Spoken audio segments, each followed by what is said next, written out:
Hello everyone, AmyR here with Prairie Paper and Ink, and here is the second card I've made using the Simon Says Stamp September 2016 card kit. And I had to add some fun little critters to this card, so I pulled out the Simon Says Stamp Cuddly Critters stamp set, and specifically the little panda image. And I'm using my mini Misty here because I wanted to make sure that I stamped these perfectly, because the whole main theme of this image is all the black areas, so I wanted them stamped perfectly.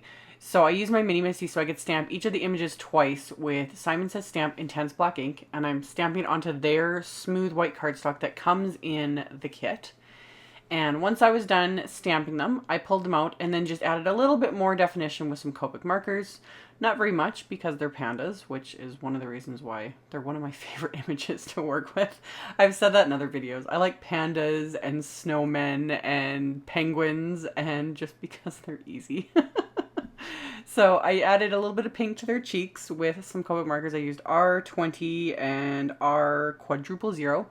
And then I had a tiny bit of definition with a little bit of gray, just a little bit of shading, nothing major. So I just used C2, and then I blended that out with a little bit with C00, and that was it. And I was done with these. So once I was done blending out that color, I grabbed the coordinating die set and taped that into place with some micropore tape, and then ran it through my machine twice so I could have them both die cut. And I taped it into place to make sure that doesn't shift when I run it through my machine. So I've got them both die cut. And then I die cut some more of that smooth white cardstock with one of the Simon Says Stamp Basic Rectangles dies, because that's going to create my card front. So I did that, and then I pulled out the actual stamp set that comes in the card kit. It's also available separately. It's the It's No Secret stamp set. And I wanted to create a baby announcement card. That's why I wanted two little pandas, as my little couple here. And then I grabbed the two sentiments, so that It's No Secret and We're Having a Baby, and I set those aside and ended up deciding to create basically a polka dot background with the two polka dot stamps in the set. So I used 3 different Simon Says inks for that, and I used Surf Blue, Cotton Candy, and Lemon Chiffon, and just stamped the dots kind of randomly on this background here. Didn't really bother that one little area there because the pandas are just going to cover that up. So stamped all those and then decided where I was going to place my sentiments, and I inked those up with that same intense black ink. So inked those up and just stamped those directly onto my little polka dot background here. And then once I've got those stamped, I'm going to go on and create the rest of my card front. So I'm going to pop these little pandas up with just some 3D foam squares here, these tiny little foam squares. I could use foam tape, but I had these sitting out from a previous project. And I'm the type that I just reach for whatever's handy and use that. I always get asked, why do you choose what certain adhesives, or why do you choose this? And honestly, it boils down to basically just pure laziness. Whatever's convenient, I just grab it. So anyway, I wanted a little scallop border around this. So I actually pulled out my MFT Blueprints 27 set. And I die cut the black cardstock that comes in the kit with that to create my scallop border. And then I used one of the other dies in that set to create these little patterned flags with some of the pattern paper in the kit.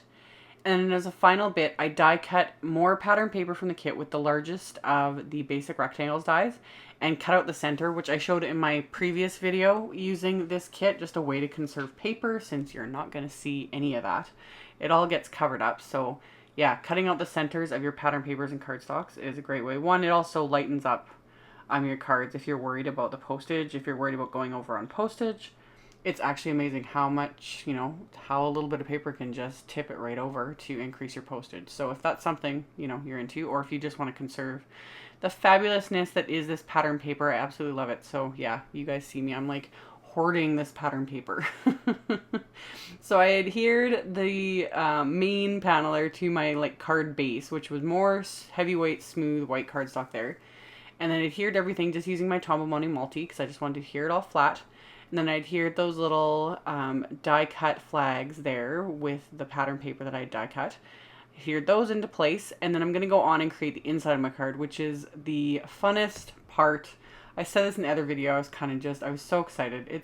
This kit is so much fun, and this stamp set is just perfect. I wish I'd had all these supplies a year and a half ago when I was pregnant with Gavin. I don't know, I was feeling a little almost weepy when I was making this card because it's like, oh, I remember when I found out I was having a boy, and if I could have made little cards like this to surprise my family and my friends, they would have loved it. It would have been so much fun.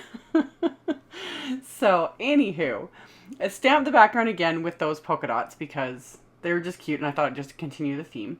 And then I'd already picked out my stamps, and obviously I chose boy, even though either one works. And then I grabbed one of the scratch off stickers that comes in the kit and made sure to completely cover that circle so that the blue behind it didn't give it away before they have to scratch it off. And then added the scratch here sentiment and the little arrow, and then this card is good to go. So super fun. I think this is so cute. This stamp set is just so much fun just to add. Like, it's such a simple interactive thing. I don't do a lot of interactive cards because I just, more often than not, I can't be bothered. But this is so simple because you just slap a sticker over it and you're good to go, and then it scratches off, which I'm going to show here because I can't leave well enough alone, and it's fun to show on camera. So then I can completely remove it and put on a fresh one. You know, not like I'm ever going to need a card like this again, but how cute is this? And it's so fun. Like, I can just imagine the look on my parents' faces if I'd given them cards like this. So anyway, as always, there will be a link below the video to my blog post, links to all the supplies used, all that fun stuff. So check out the description box below the video. Thank you guys so much for watching, and I will see you all very soon in another video. Bye.